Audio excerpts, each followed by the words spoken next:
جب مسلمان بدر کے میدان میں پہنچے نا تو کافر پہلے پہنچ گئے تھے. انہوں نے بڑی زبردست لوکیشن جو ہے نا وہ کیپچر کر لی تھی. اب جب مسلمان آئے تو مسلمانوں کو جو جگہ ملی نا وہ ریتیلی زمین تھی, پیر بھی دھنس رہے تھے, پانی بھی نہیں تھا. تو صحابہ کرام علیہ رضوان نے کہا حضور یہ ہمیں کیسی جگہ ملی ہے, ہم کوئی اور جگہ چینج کریں, یہاں تو ہمارے لیے مشکل ہو رہی ہے. اللہ اکبر. اب دیکھیے گا کیا ہوا. اللہ کریم نے بدر کی لڑائی سے پہلے بارش بھیجی. اس بارش نے جنگ کا نقشہ ہی بدل دیا. اب کیا ہوا کہ جو سالڈ زمین تھی وہ کیچڑ والی ہو گئی, جہاں کافر تھے تو ان کے لیے بڑا مشکل ہو گیا, اور جو زمین ریتیلی تھی وہ زمین سالڈ ہو گئی. جہاں مسلمان تھے اب وہ جگہ ان کی بڑی مضبوط ہو گئی, انہوں نے پاٹس بھی بنا لیے, ہاؤس بھی بنا لیے. تو مسلمانوں کے لیے وہ بارش جو تھی ایک مدد کا باعث بنی. اچھا پھر ایک اور کمال پتہ کیا ہوا, 3 چھوٹے چھوٹے انسیڈنٹ ایسے ہوئے جو کمال تھے نا. اب جیسے بارش ہو گئی, اب کیا ہوا, آج کل ایڈیٹنگ کا زمانہ ہے تو ایڈٹ سے بہت کچھ ہو جاتا ہے, لیکن یہ تو ایڈٹ آ جایا نا, امیجنیشنز آ جائیں, جس کو آپ کہیں کہ ویژولائزیشن آ جایا, ٹیکنیکل چیزیں آ جائیں. اس وقت پتہ کیا ویژولائزیشن قدرتی طور پر ہوا. مسلمان کتنے تھے بدر کے میدان میں؟ 313. وہ 1000 سے زیادہ تھے. لیکن اللہ کی شان دیکھیں کہ اس لڑائی سے پہلے ایسا ویژولائز روحانی طور پہ ہوا کہ ان کافروں کو مسلمان بہت زیادہ نظر آنے لگ گئے. یعنی وہ 313 نہیں, بہت بڑی تعداد نظر آ رہی تھی. اچھا مسلمانوں کو کافر تھوڑے نظر آنے لگ گئے.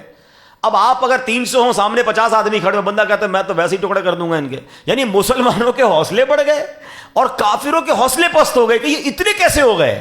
تیسری مدد کیا ہوئی, سبحان اللہ. اب یہ بھی کمال ہی ہے نا, مطلب آج دنیا کہتی ہے پاور نیپ. کبھی بھی کوئی بڑا کام کرنا ہو, کوئی مشکل ٹائم کام کرنا ہو, 15-20 منٹ کی, آدھے گھنٹے کی نیند کر لو, اور وہ بڑا پرسکون ماحول میں نیند آتی ہے کہ بندہ ذرا لائٹ وائٹ آف کر لے, آدھا گھنٹہ سو جائے, پھر فریش ہو جاتا ہے. جو لوگ کرتے ہیں ان کو پتہ ہے کہ یہ بڑی کام کی چیز ہوتی ہے.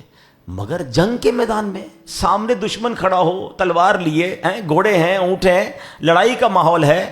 اللہ کی شان دیکھیں, قرآن کہتا ہے کہ مسلمانوں کو پر اس وقت اونگ طاری کر دی گئی. جتنے لشکر کے لوگ تھے سب سو گئے.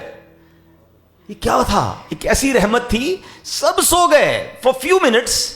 لیکن جب وہ بیدار ہوئے تو سب کے سب تگڑے ہو چکے تھے.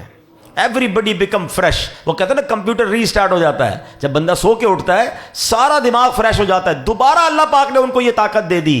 تو نہ صرف بارش کے ذریعے مدد کی گئی, مسلمانوں کو کافروں کی تعداد تھوڑی نظر آئی, کافروں کو مسلمان کی تعداد زیادہ نظر آئی, اور تیسری مدد یہ ہوئی کہ سارے قافلے والوں پر نیند طاری کر دی گئی. سبحان اللہ. میرے آقا علیہ الصلوۃ والسلام اور مسلمانوں پر اللہ کی کیسی مدد آئی. اور یاد رہے یہ جو بدر کے میدان میں واقعہ ہوا نا, اس پر بڑی پیاری بات. علماء کہتے ہیں کہ اگر آج بھی بدر اور حنین والا ایمان آ جائے نا, آج بھی مسلمانوں میں بدر و حنین والا ایمان اور اللہ پر بھروسہ آ جائے تو آج بھی فرشتے مدد کو آ سکتے ہیں. اگر آج بھی ہو ابراہیم سا ایمان پیدا, آگ کر سکتی ہے انداز گلستاں پیدا. آج بھی نمرود کی بھڑکائی ہوئی آگ جب گلزار بنی تھی نا, تو ایمان اگر حضرت ابراہیم والا آ جائے تو آج بھی آگ گلزار ہو سکتی ہے.